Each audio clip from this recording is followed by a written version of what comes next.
this is a day to celebrate women's achievements, to just empower women all over the world, and also just to recognize that the challenges that we're still facing today and take steps towards creating a better world. And every single one here today is already either taking a step towards making this world a better place, and everyone here in the audience, I'm sure, is also just so focused on being impactful in this world, and we're all working towards just creating that positive impact. So we're gonna start with introductions. Can everyone hear me okay? All right, I got a little feedback there. So we're gonna start with introductions, and I'm going to let Cruz start us off. Awesome. Well, my name's Cruz. I'm one of the founders of the Bridge International. We are a local nonprofit that's based out of Durham and Raleigh, and we provide services and empower to individuals who've experienced human trafficking. We primarily do that through labor outreach, community awareness, and then building bridges between individuals and local agencies. We actually started just last year, right as COVID started. So I'll wait to share a little bit more about that later. Fantastic. Thank you so much, Cruz. Carrie, will you tell us more about what you do? Yeah, hi. So my name is Carrie Heisey. I'm the co-founder with Kristen Saido of Design for Joy. We are a vocational resource for other local organizations like the Bridge International. They refer women to us who are emerging from trafficking or homelessness or prison or other really vulnerable situations. The job that we give them is through creating a brand of gorgeous handbags and jewelry and home decor. And we're our studio is downtown Raleigh.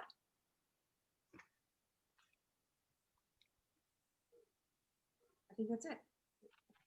Okay, did you want to share your video? No? All right. Brittany, can you tell us more about your organization? Yes, so I'm Brittany Williams. I'm the founder and director of Esther International. Most of our ministry is in Belize, currently where we started in 2014, but we have now begun ministry stateside in Apex, North Carolina, and are in the process of the planning stages of a restoration home for survivors of trafficking.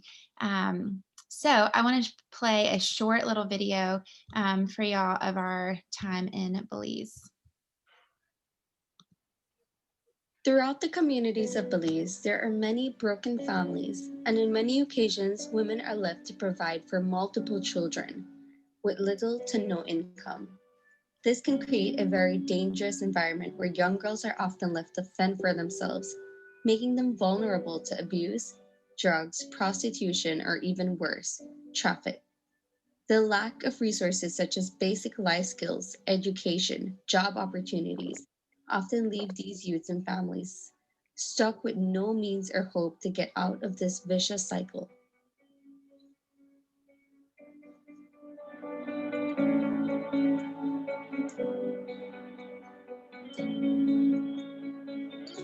Brittany saw firsthand a great need to provide an opportunity for these women to fend for themselves and helped launch the Esther Artisan Program in 2017.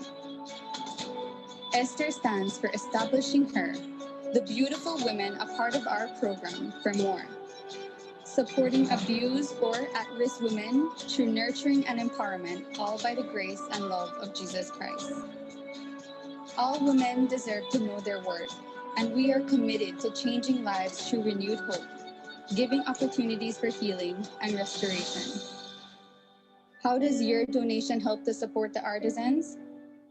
Your donation is used to help the artisans earn a sustainable source of income, to create training opportunities, resources for other career choices through business classes, educational or training scholarships, and most importantly, helps build a positive, encouraged, and supportive community for these women to build each other up.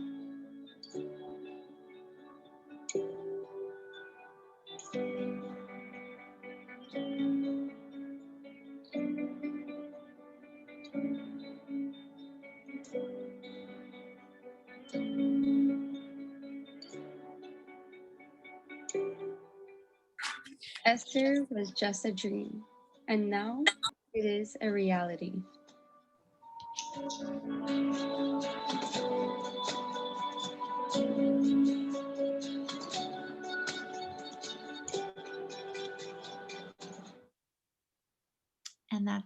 now. Thanks.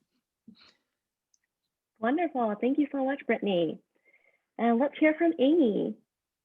Hey, how everybody's doing? I'm Amy Kelly, one of the co-founders with my daughter of Street Hope Foundation. We started in about 2016 and are based mostly in Eastern Africa, Kenya area. But we started this past year, like everyone else, right about the time that COVID hit, our US operations based in downtown Durham. And so I'm going to try to share a video super quick. If I don't, I will show it in my next segment. So give me 2 seconds here.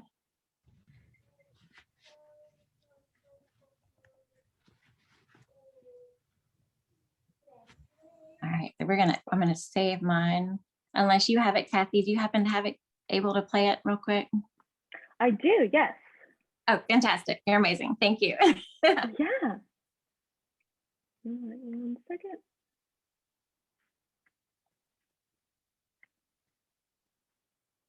Let me share my screen.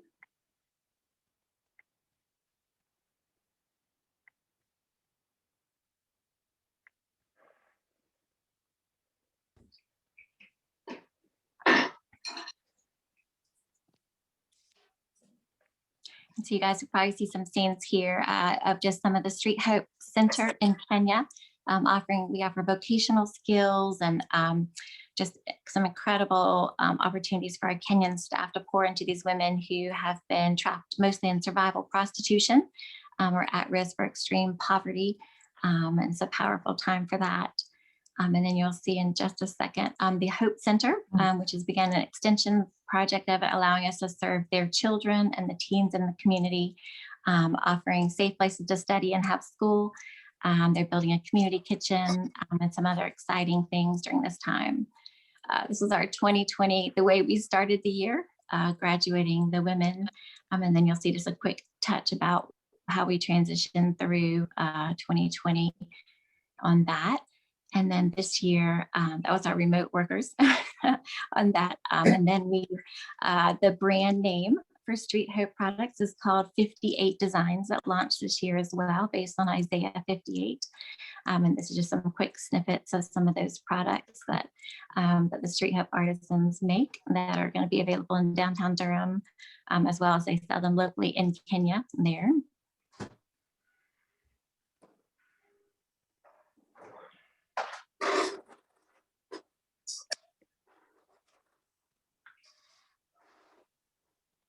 And again, that's just kind of our founding verse above Isaiah 58, how you can just make great new lives out of the old.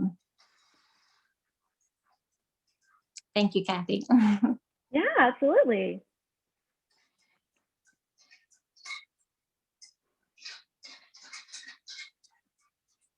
All right. And Jen. Hi, I'm Jen and I'm the BYTAVI creative manager. And BYTAVI is a project of Center for Global Impact. We are a project that is focused on a safe and sustainable work environment for our seamstresses in Cambodia. So how we do that is we have a workshop and we are focused on high quality basics of clothing and handbags, and the women are paid for each piece at the end of every week, as well as we focus on holistic care as well. So we focus on having a community of women that just love to be around each other and have a great time at work. We also provide lunch every day, spiritual development, along with maternity leave. And yeah, it's just really fun to be a part of and see the growth in each of their lives, as well as provide an opportunity for them to take care of their families in a poverty-stricken land, country. And so a huge part of what we do is empowerment. And so it's so great to be a part of this panel and empowering them, but also allowing their workmanship to empower us here by wearing something well made, that was made with hands that were paid fairly, that would then allow us to feel empowered as well. So our tagline is "Our hands to yours." And we made a video, kind of each of us telling a little bit of what that means to us. And it's from our volunteers, some board members, some staff. So I'm going to share that real fast.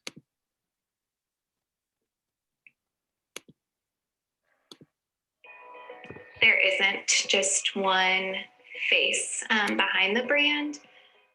BYTAVI is a story of multiple different women. It's the customer, it's the seamstresses, it's our staff in Cambodia who love the women well. It's the world watching. And I think that's what makes it really cool and really beautiful.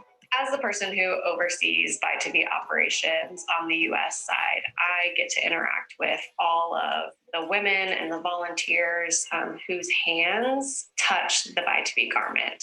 Because I know the lives of the people who are behind those hands. I know that with the program and with the purchase of every item, that these lives are being changed on a day-to-day basis. I think what makes BYTAVI such a unique brand is that it involves so many different people and all the hands that are involved in the brand. When you purchase anything from BYTAVI, whether it be a dress or a handbag, every person involved brings their own bit of personality, creativity, and it's a full collaboration that makes BYTAVI. As a designer, the thing that's important to me in the design process is that each woman that is involved in the design knows that her opinion is valuable and appreciated.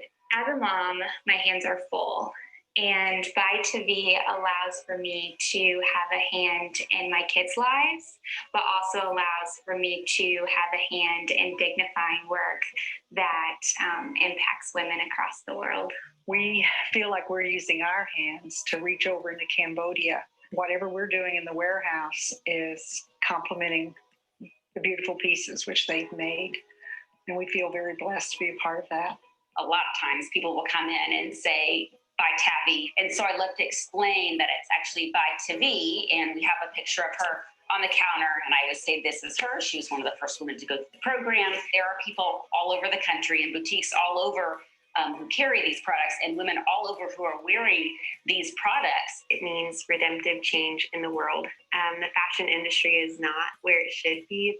What we're doing is so exciting because it challenges that. It pushes the norm and offers a new solution to a really big problem. What I think about it is extending your hands towards someone when you're trying to reach out. Well, and that's what the Center for Global Impact is doing. We're reaching out, we're closing the gap, and it includes not our hands, but our hearts.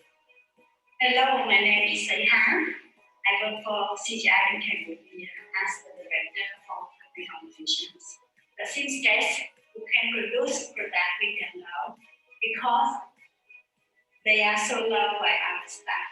We love, we laugh, we eat together every day. Thank you for your support by the BYTAVI product.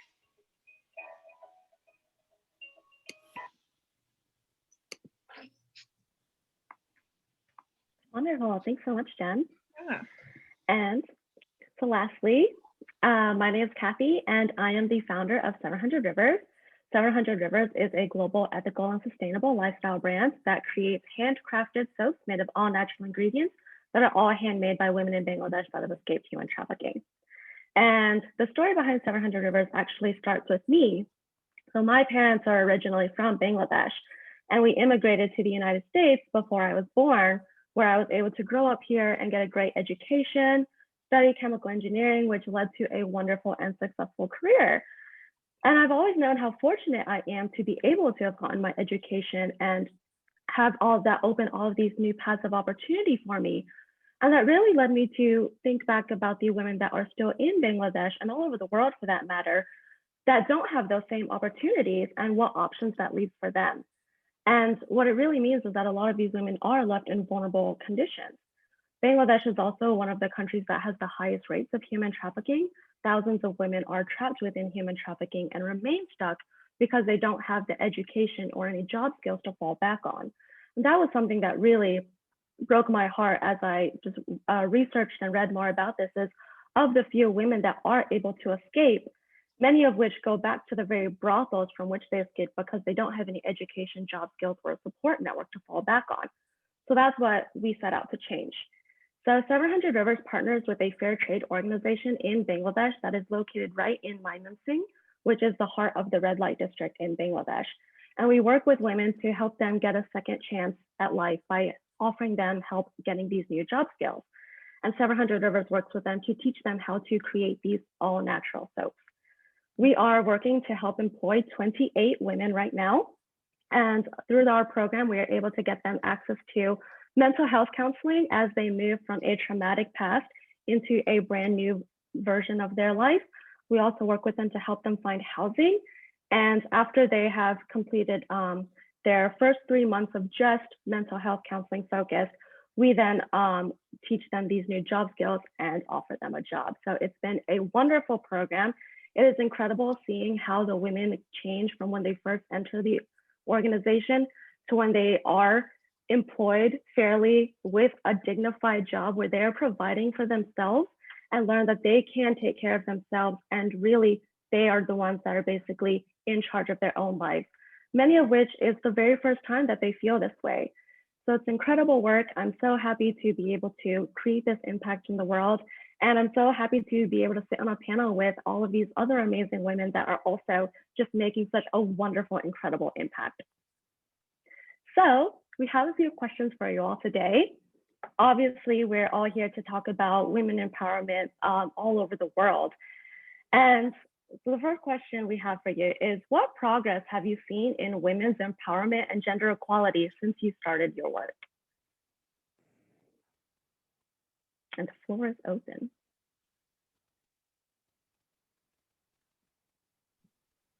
I can start with that. Yeah. So I have seen so many women in Belize belittled. I lived there for 3.5 years. I just moved back to the States 1.5 years ago. And the family unit there is just really broken. Many women end up being neglected and abused. And I think for them, something even more than equality in their minds is sometimes just to be valued and to be loved. And so many women in our program have participated in the artisan program and either learn how to make jewelry or they'll go through a sewing program and learn how to sew. We'll teach them business skills. And through that, I have really seen their confidence grow and their personalities become alive. And it's as if they just needed someone to see them, like to really see them and to point out the fact that they have value so that they can have confidence in their own skin. It's amazing to see that transformation, but I really do think that that's what brings them more, I guess, into equality as a person, just because they feel empowered. They feel like they have the ability just to be who they are. That's wonderful. Thanks, Brittany. I'll say, I think for me, I think the incredible stories that we've seen on the ground in Kenya have just been so transformational. But I think for myself and some of our US team, really since we started in 2016, the transformation and the understanding of the power of words, being the on this side of the ocean, if you will, or this side of the table as the person that may, or the group that may have the resources and kind of hold more of the power. Just the shift in language, that there's beginning to be a greater awareness. Even the use of the word empower implies that I hold the power and that I'm giving it to you. And so for us, it's been a great dialogue, and we're just beginning to figure out how to re-articulate our mission statement and our presence and everything, and make sure that the stories that we tell about women are not, in fact, oppressing more or continuing the stereotypes and sort of the marginalization and discrimination that they're already facing, so that although it be well intended, if I tell a story and show a sad picture, can I instead focus on the women who have overcome and the empowerment, and instead help break through some of those stereotypes and the discrimination that are just, worldwide. And so that's what I love to see, is how that's began to be a great dialogue as nonprofits, leaders, and as people who are donors or on this side of the table, gifted with the resources. Yeah, I would, that's incredible. And I would say that we've been on that journey as well from the beginning to now. And something for us as a huge growth moment is we started off in Cambodia with US missionaries or staff kind of leading the charge. And now we are fully ran by our Cambodian leaders and coworkers, and even just that language change, that we're coworkers, we're in this together. And that really changed for me personally when I went over there as a staff member, and was, I'll get into this a little bit later with another question, but was just truly empowered and inspired by my coworker Sinuin, who is just really incredible and somebody that I really look up to in her leadership skills and her ability to manage so many things that she is over there. But yeah, just being able to take away and say, I'm not going to use my power here, but instead I'm going to allow you with your capabilities to rise into this position, and being able to see what they do with that is so much better than what we can do, because she knows her people, she knows the seamstresses, she knows her friends and her and so it just has done so much more than anything that we can do from here.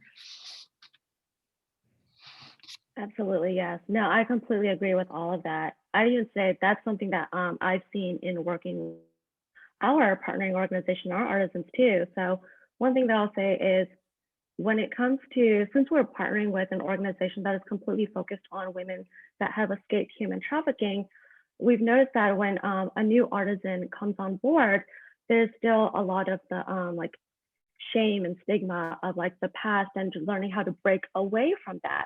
But one thing that's so wonderful about us, or just the way that our partnership is set up, is that since all of the women have all come from a very similar background, there is no stigma, because it's all like, hey, we're all here together, we are all one.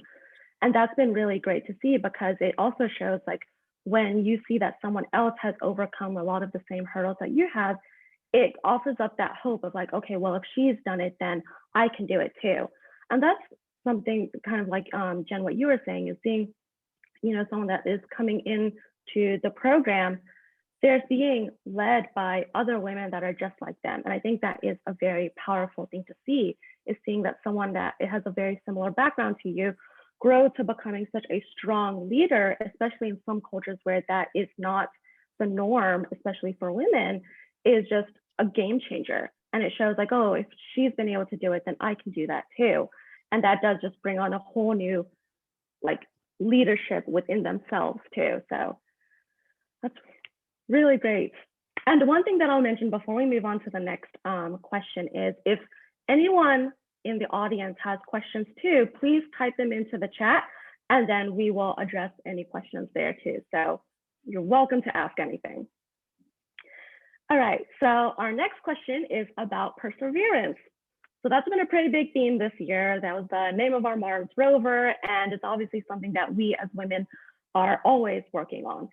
And honestly, with the global pandemic happening last year and still affecting us today, it's something that we are no longer just, it's something that women usually just take on a daily basis, but it's something that we've really had to focus on with all of the current events happening. So how have you all persevered through your organizations?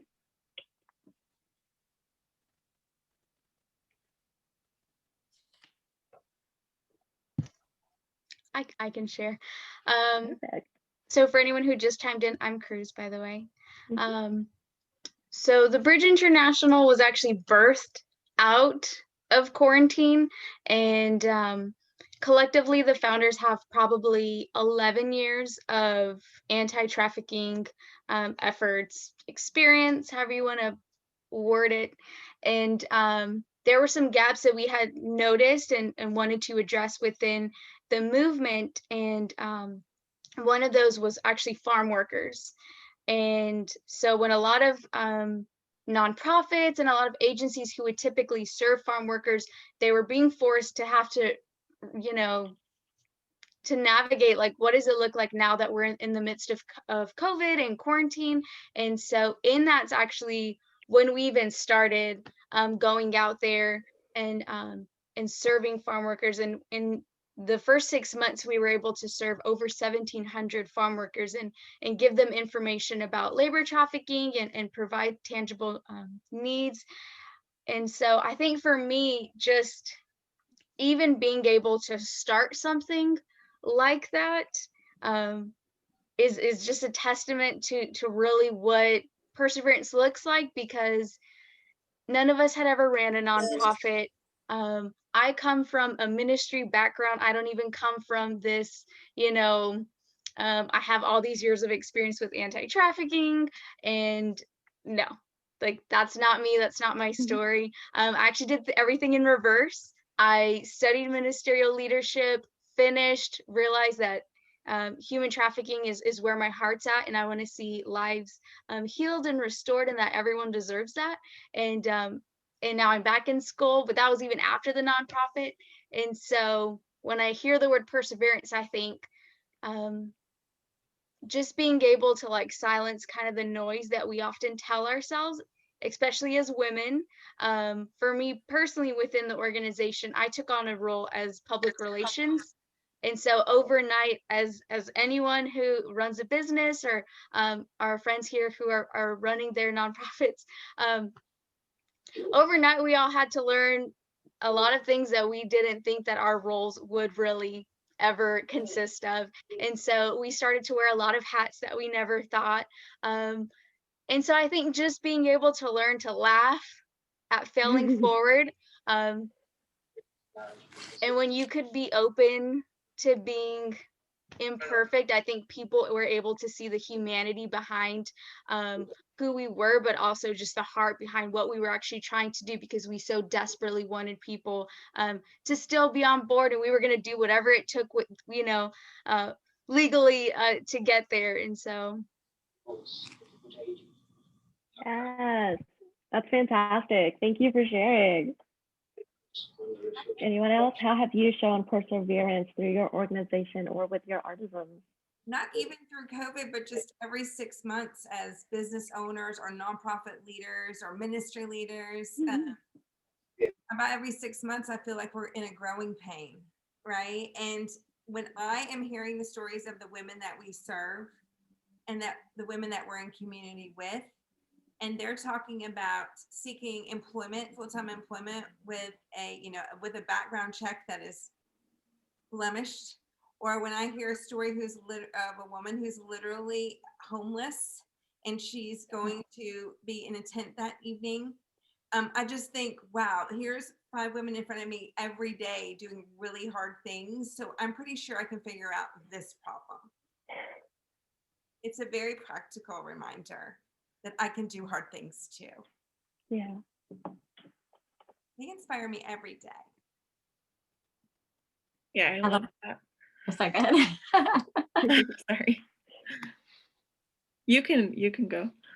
Okay, I was just say I love that, Carrie. I think I just think it's such a celebration of women, wherever you are in your life journey, just the ability that we have to respond creatively. I mean, I think we think outside the box, professionally, personally, in so many ways. I love that picture that was in our video of our artisans. You know, Kenya shut down, so they had to work remotely. Well, they literally strapped up sewing machines every day and jumped on the back of a motorcycle and drove them to the slums. I mean, it was just all the things that all these other organizations have had to do, think outside the box when you don't have, you can't just Zoom all the time in developing countries and things like that. But I think just as women in general, we have such an incredible ability to just respond creatively. And to me, I think that's such a celebration of perseverance. Just, you know, for women, as like I said, we can do pretty good in coming up with creative solutions. Yes, absolutely. Jen, did you have something to add? Yeah, yeah, I agree with all of that. Like that every 6 months growing pains, and I feel like as a small business, perseverance is the word for sure. For 2020 specifically, there was a moment that I remember perfectly where we were like, I guess we should start making masks kind of as a joke. But also we were like, no, I think we should. And so it became this really beautiful, like all of a sudden, just this really beautiful project that we started to do, where we couldn't actually send them to the United States because at the time the CDC shut that down. But our Sinuan, the director of Phnom Penh operations over there, was like, but we really need this over here too. And so she jumped on board. We got a design going. They started producing them. They were working from home. And we're able to output just a ton of masks for their community there, as well as we were able to partner with other ministries across the world to deliver these masks to, which is honestly in many cases life or death, or jail or not, or just really crazy things when I have so many masks at this point, right? We all have so many.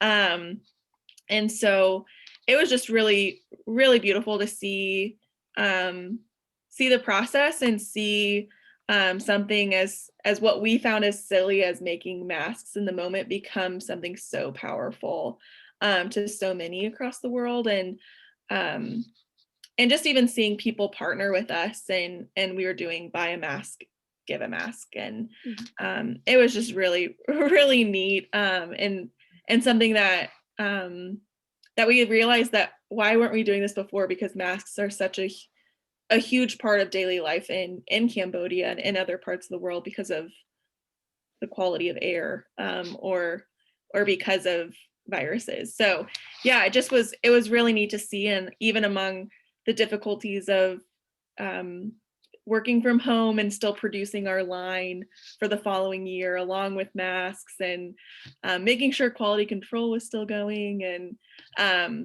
yeah, a huge thing right now is we're still persevering through the effects of COVID. And right now Cambodia is shutting down again. And what that means for us is we are in the process of buying fabrics for 2022, 2023 designs, and we buy them remnants.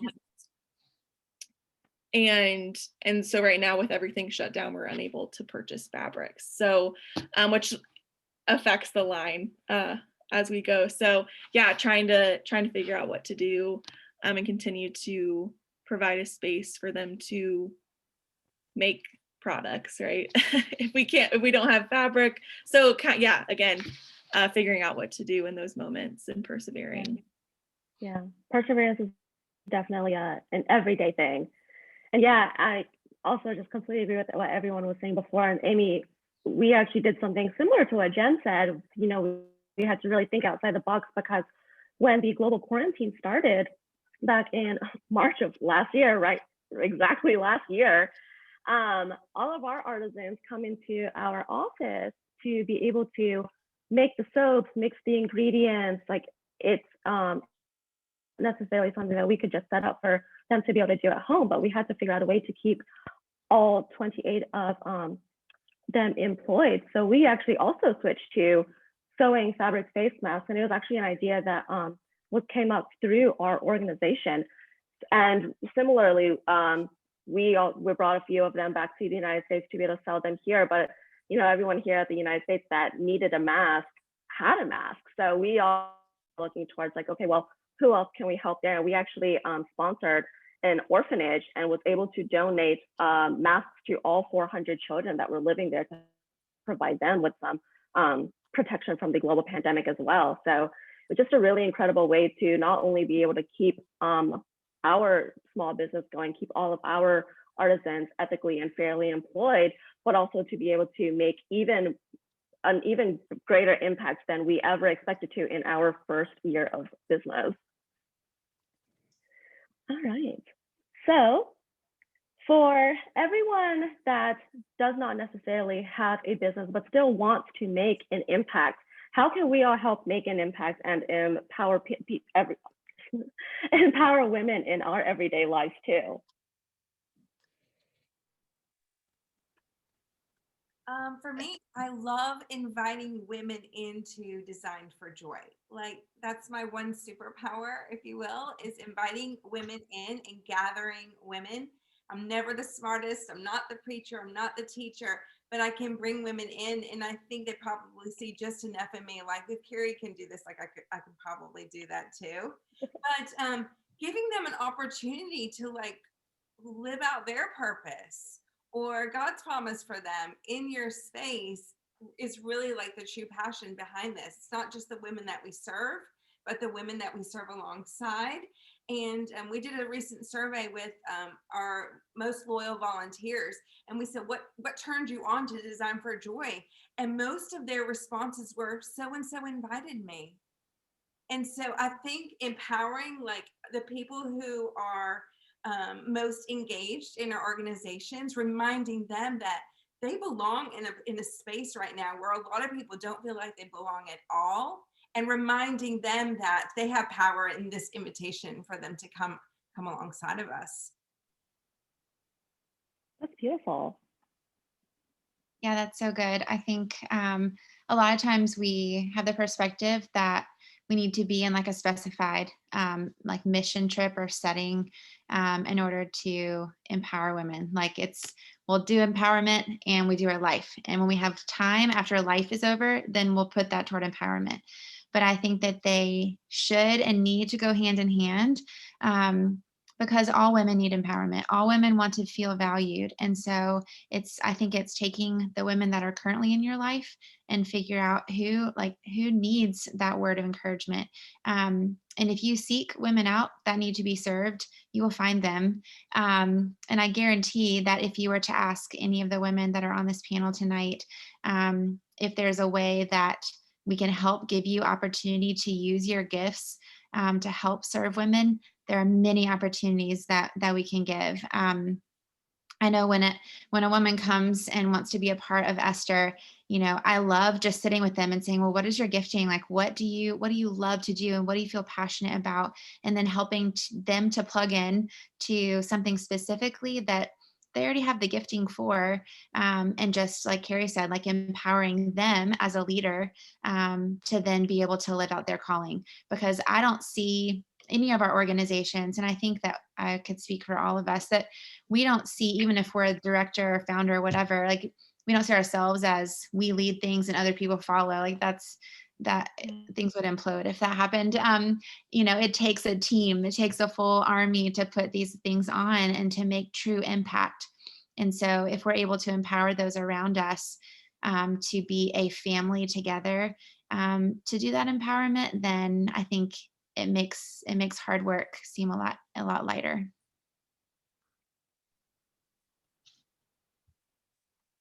Wonderful. Thank you, Brittany.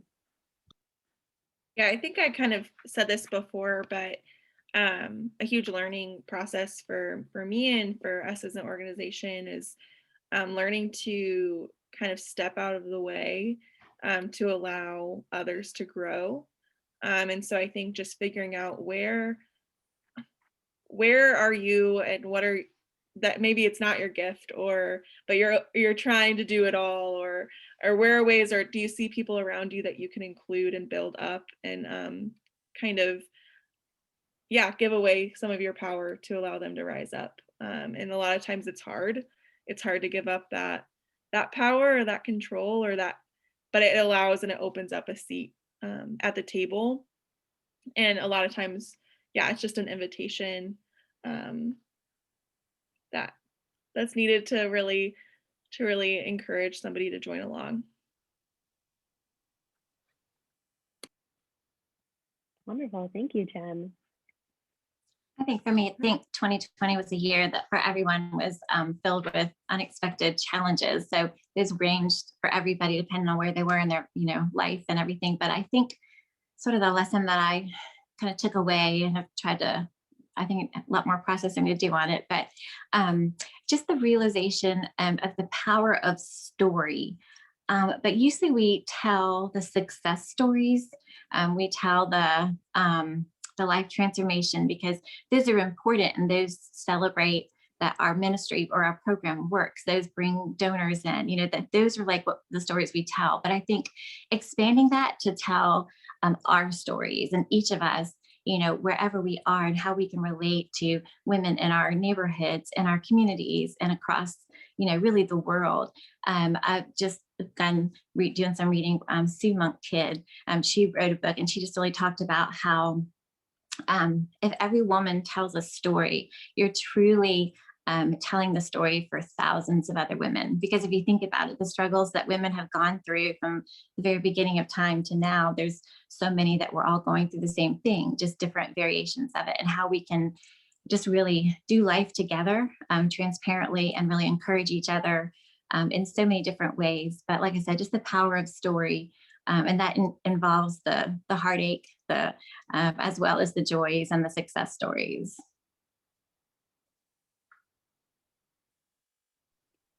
Yes, definitely. That's something that I've also started working on since this last year, is just being a lot more vulnerable about the day-to-day, the struggles of entrepreneurship and not knowing what to do all of the time. I feel like, you know, when you have usually like your social media presence, you are usually showing like, hey, look at this amazing work that we're doing. Look at how amazing all of this is. But it's not real. And I've actually been able to grow even better connections with our local community here, just by reaching out and saying like, hey, you know, this is something that we're working on and I haven't figured it out yet. We're still struggling with it. But, you know, we've actually had quite a few people like reach out, say like, oh, it's like, you know, like, I think that this is actually something that we could help with, which is incredible, because our, you know, we have such great support here. And usually in terms of like, you know, buying the product, shopping, and that's usually like how we're usually presenting ourselves. But it's just being able to become a lot more open about all of the ups and downs of everything that you're going through. It creates just stronger bonds, like locally and globally. It's incredible. All right, we do have a question. So for each organization represented, could the speaker address what types of partnerships would advance their cause? Clearly, fundraising is always present, but what types of organizational partners and introductions could be of help? Note, I'm easy to find on LinkedIn and have an international network of do-gooders. All right, so overall, so are there any organizational partners that anyone is looking for to help advance their cause? One area that we could scale in Raleigh would be partners to hire our women after they've finished our, I don't like to call it program, but we allow them more transitional work. So we allow a woman to come and work with us for 6 to 9 months to gain her confidence, refresh her resume, and then launch her back out into the job market better prepared. And so while we have plenty of partners that refer women to us, we now, especially coming out of 2020, we'd love to have some employment partners for when they are ready for full-time work.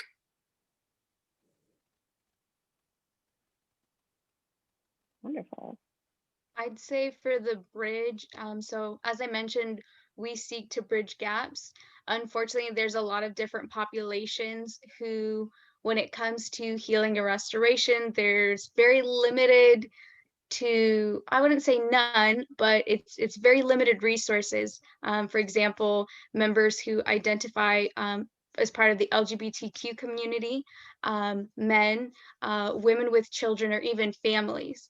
And so one of the big goals for 2021 is for the Bridge International to sign on for their first housing unit. So our model is to do single unit models. So any connections to private landlords or things of that nature, contractors and stuff like that. We've been doing some fundraising all last year to kind of prepare for the season. So now we're kind of just doing the grunt work to really get connected within the community and start to lay that foundation this year.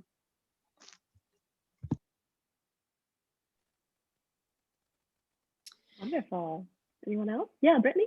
We can always use help internationally with Belize, but locally, in the preparation of having a restoration home, we are in the process of figuring out our schedule for women as far as healing.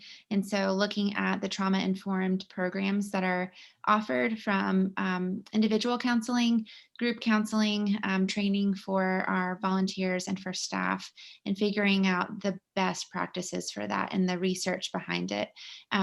So people who are interested in even doing some online research for us, who can help us to create that program and that system. And then also for property, we have a large vision that I think will be kind of longer term.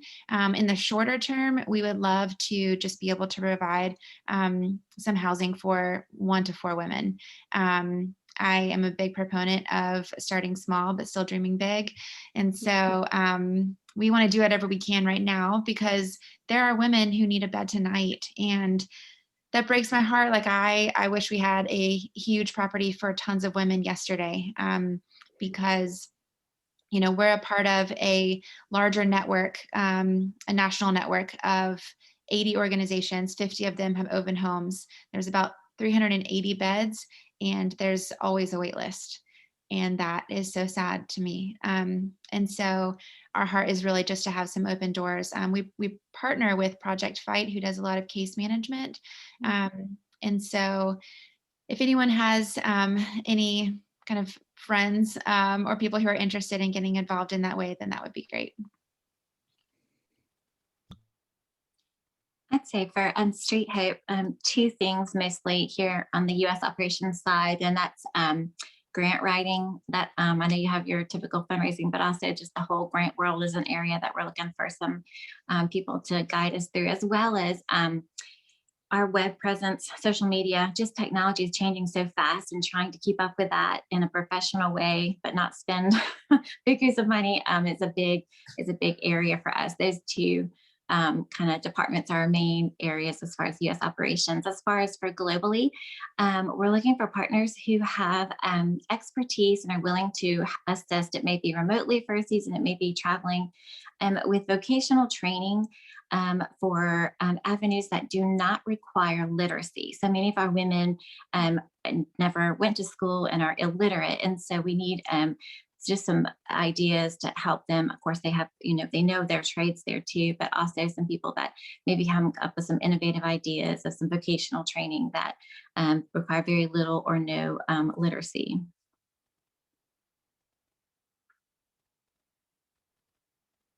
Fantastic.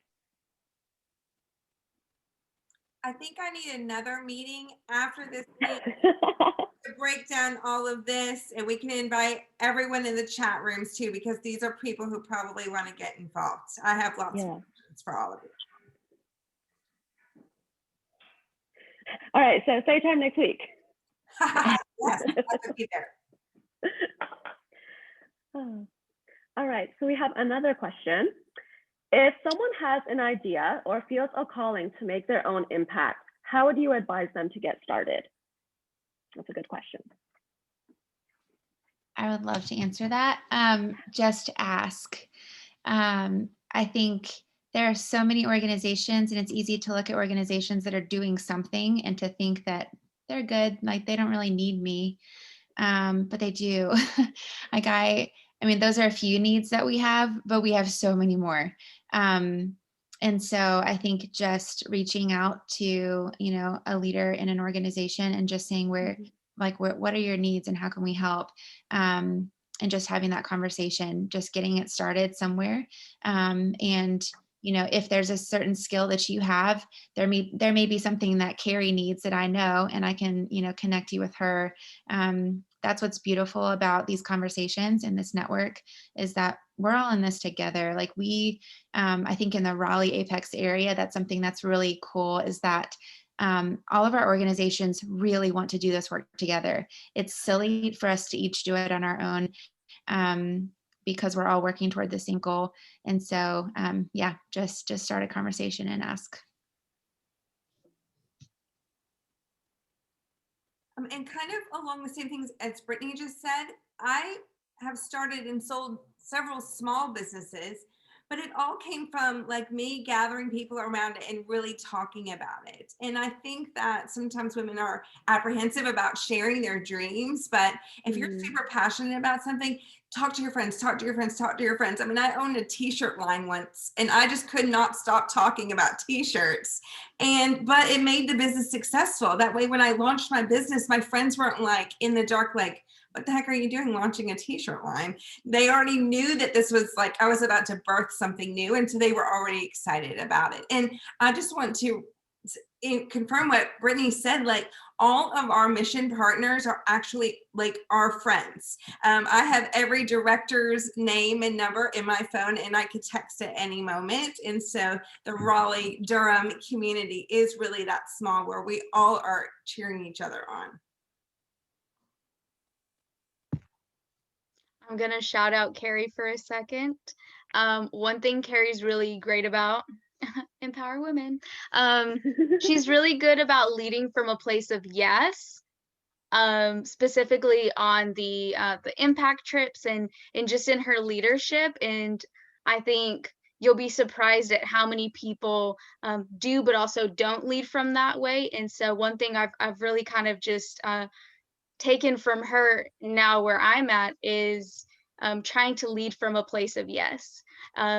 If someone has an idea or a suggestion, I'm never too proud to say, oh, you know, that wasn't my idea, so maybe not. No, like, let's hear it because you might have a more effective way to do something that we're doing way wrong. Just a quick example, we have a volunteer who in the summer, we were doing a Christmas in July campaign, and I was selling a bunch of my clothes because I own way too many. And it kind of sparked an idea. She said, hey, what if you guys ran a Mercari account and then y'all could allocate the money every month for whatever. And so long story short, she actually runs our Mercari account. And all the money that's raised goes straight to our like housing fund. And then whatever clothes is not sold within a certain amount of time is donated to one of our community partners. So it's a full circle. It's helping fight against fast fashion.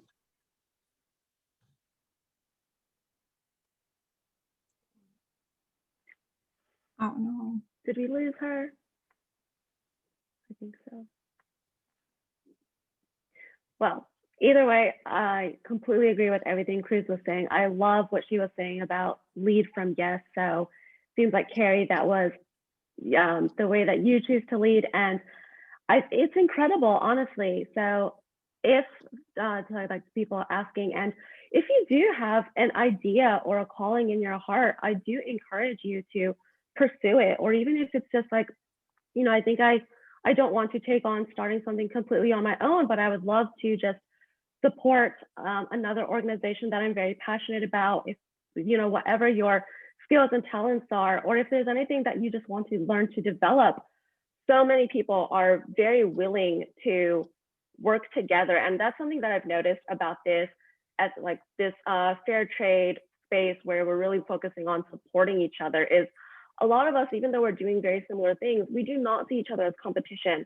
It's completely the opposite. It's so collaborative and we're all focused on helping each other out and building each other up. So it's a really great space. And, you know, if you have an idea, obviously, you know, we've just heard from so many women today, all of these organizations just started as ideas, and look at how far they've come today. Look at the impact you've been able to make and all of the lives you've been able to touch. It's really incredible. And I'm so humbled just hearing about all of your experiences. This actually is a perfect segue into our next section, because honestly, even if you don't have the next big thing or the next big idea that you know you want to dedicate your life to, or even if it's just something like, you know, starting with these small steps, one fantastic way that you can always support other organizations is by, you know, checking out their products, spreading the word to friends. These are all so important to us, especially as small businesses. We do not have like huge marketing budget, but you know, we just heard so many people say like, oh, well, so many of this is through word of mouth. I brought in a friend to come and help volunteer with me. I love this product, so I'm going to share it with my friends too. These are all a huge way. It seems so small, but it plays such a huge, incredible role in helping support all of these organizations. So one thing that we did promise tonight is that we do have quite a few exclusive discounts for International Women's Day. And I'd love to share some of these with you. We're also going to email it out to you, just so you have all of the codes and what they mean. But before we, as I'm like showing this to you, please let me know. Oops, I gotta share my screen. If you have any other questions, I'm going to give each panelist the option to send their emails, or you can also message us directly if there's anyone else that you want to keep up with and follow along with. Otherwise, we also have all of our social media on here. So please check this out. We have a whole list of the organizations that are here with us tonight, offering all of these different sales. So you can check out these products. And like I said, we'll be emailing this out tonight. So before we wrap up, I want to give every organization a chance to just give any last words, and anyone in the audience, if you have any final questions, now's a great time to reach out. So I'll open it up to the floor.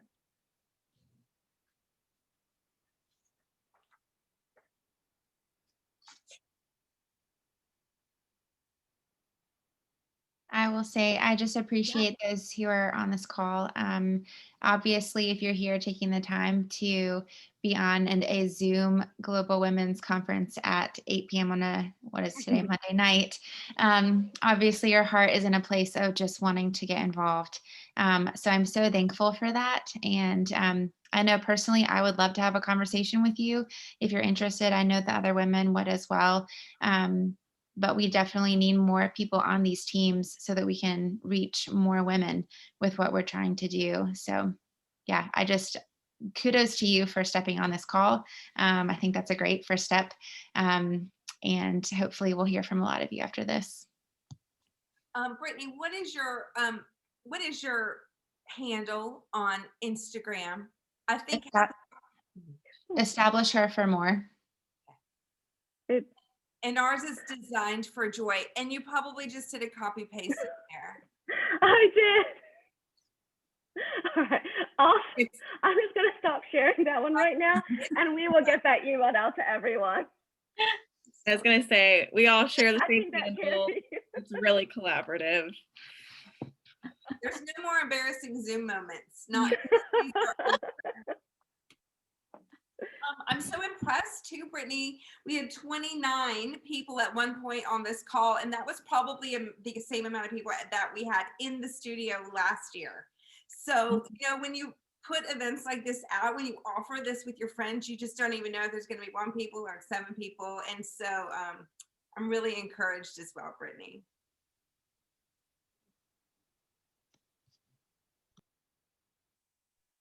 All right, well, before we wrap up, we do have one last question. So what sources of news on ethical topics or places do you go to find ethical places to shop?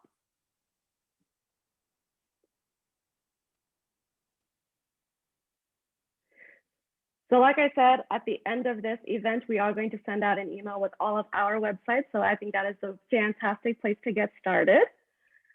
In terms of other local places, I would highly recommend, so many of us, we're directly involved with all of these organizations, but to find a great way to find curated places, if you're looking for a way to start creating more of an ethical lifestyle, but don't really know where to start, I would definitely recommend boutiques like the Flourish Market, which is in downtown Raleigh. There's also Rose and Lee, which is in downtown Apex.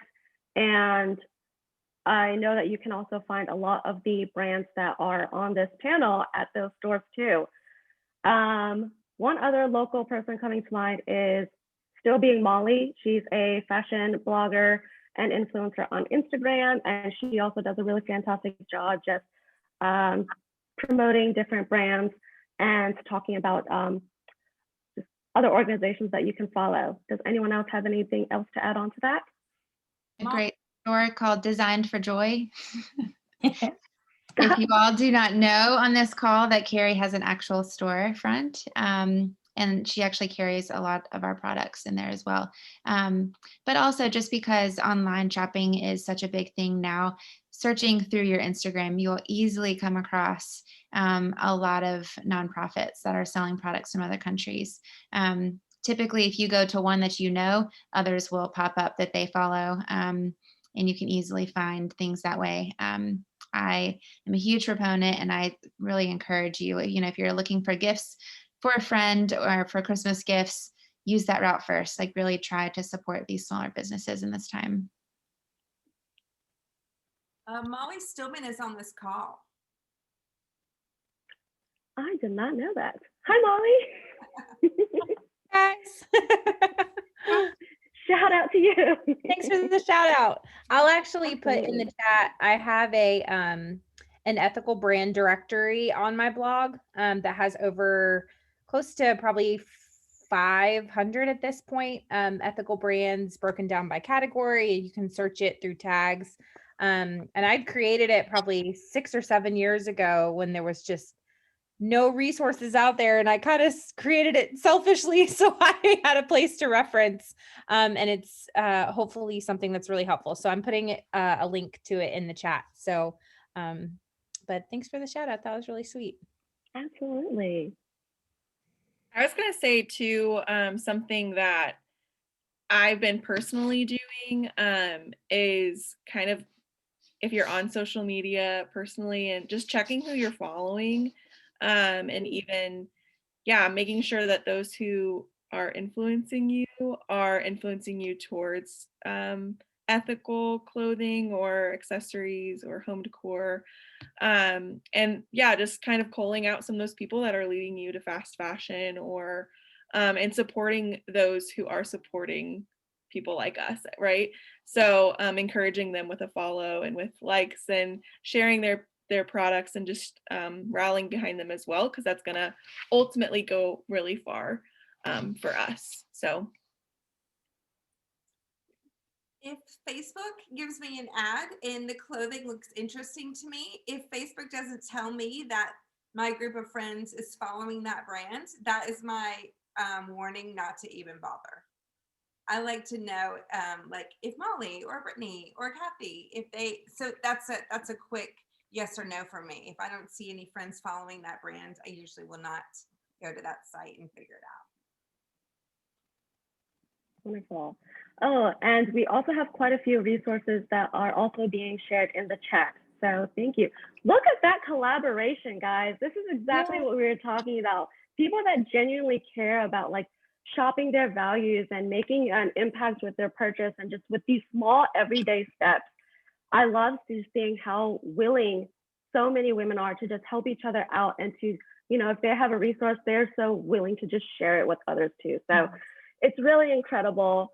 I'm on just like a daily basis inspired by all of the women within this community and the incredible work that we're able to do and the impact that we're able to make together. So yes, thank you guys so much for joining us tonight. I know it is a Monday evening and we still had such a wonderful turnout. It means so much to us just being able to support each other and just really like it's showing up. We know that we're not just speaking into a void. This is still considered such a niche industry, and we're still, even in 2021, talking about striving towards a better world, a more equal world. But look at just the incredible steps that we are making towards getting to that better place. It is just incredible. And I just truly, from the bottom of my heart, want to thank everyone for showing up today, because we can all just tell, we are taking this very seriously and taking the steps and the initiative to create the world that we want to see. So thank you all so much. We wish you all a wonderful International Women's Day, and we hope to stay in touch with all of you. So thank you all, and have a great rest of your evening. Thanks for being our MC, Kathy. Absolutely. Bye, everyone. Thank you. Thank you. Jen, I've been following you since Kathy pointed your brand out